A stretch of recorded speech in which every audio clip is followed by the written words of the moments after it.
Goedendag beste kijkers en luisteraars van Cultura TV. Man met schotverwonding springt uit raam AZP. Motief onbekend. Een 31-jarige patiënt met de initiale RR is dinsdag 3 maart 2026 van de tweede verdieping van het academische ziekenhuis Paramaribo naar beneden gesprongen. De politie van Bureau Munder is een onderzoek gestart naar de omstandigheden van het incident. Het motief voor zijn daad is vooralsnog onbekend. De politie kreeg melding van het en ging ter plaatse voor onderzoek.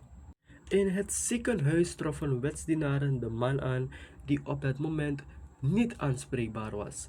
Uit het politieonderzoek bleek dat RR als patiënt was opgenomen in het ziekenhuis nadat hij op donderdag 19 februari 2026 betrokken raakte bij een ruzie op een adres aan de verlengde Hanneslustweg.